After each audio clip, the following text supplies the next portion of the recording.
Now, it's important to realize that Germany in 1848 attempted revolution. That's not to say the German people themselves, but there was a considerable support for a liberal, unified coalition of German states that called itself the Frankfurt Assembly in 1848.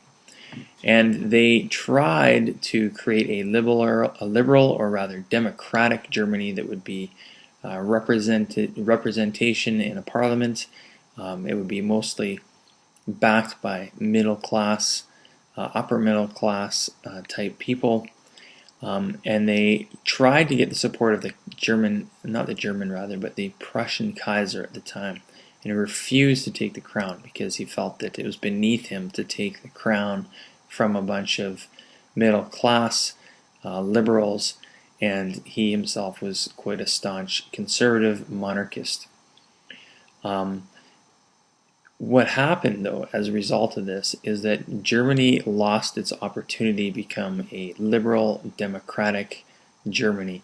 And this had important repercussions for the future, especially when you consider the tradition of authoritarianism that would later dominate in Germany right up until the days of Hitler. But certainly in 1848, the dominant German states were Austria and Prussia, their key difference being the ruling families that controlled them, and the fact that one was predominantly Catholic and the other Protestant, but other than that, both were German.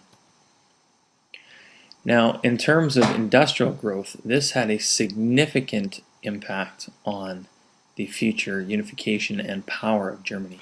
There was a rapid growth of industry. Remember, of course, that England had a head start in this, but because of the industrial potential of regions like the Rhineland, the Prussian state in particular experienced rapid growth in industry fueled by coal and iron. And as a result of this, the middle class continued to see huge economic advantages. This would be the bourgeoisie, the bankers, the financiers, the capitalists, the industrialists, the factory owners. They saw huge economic advantage in unification because it would remove things like tariff barriers. It would create a common currency. There would be more efficient ways of transportation if all these different states were unified. And it was at this time that Germany, or at least the German states, because we can't call it Germany yet, but it began to emerge as an industrial rival to Britain and the United States. To strengthen this, led by Prussia, there was created at the time something called the Zollverein, which was a free trade zone of economics of German states, which led the groundwork for future unification. If they were unified economically, then the political unification was just one step away. It's important to realize here, though, that these German states, led by Prussia especially, deliberately excluded Austria from this. Here we see the Prussian Customs Union later expanded into the Zollverein and producing at least an economic union of German states.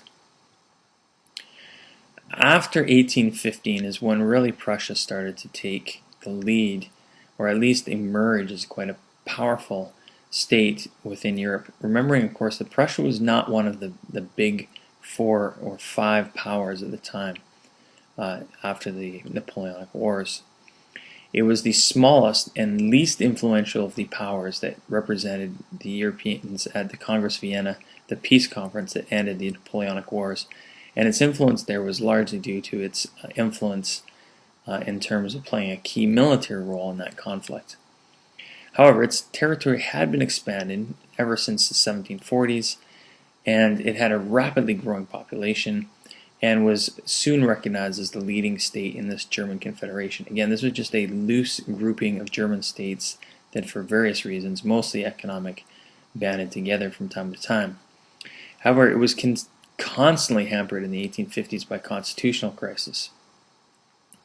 And we'll talk more about that, but essentially it boiled down to a crisis between a parliament that had no real representation, no real power, but it was dominated by wealthy landed aristocrats who were opposed by liberals and industrialists, creating a sort of deadlock.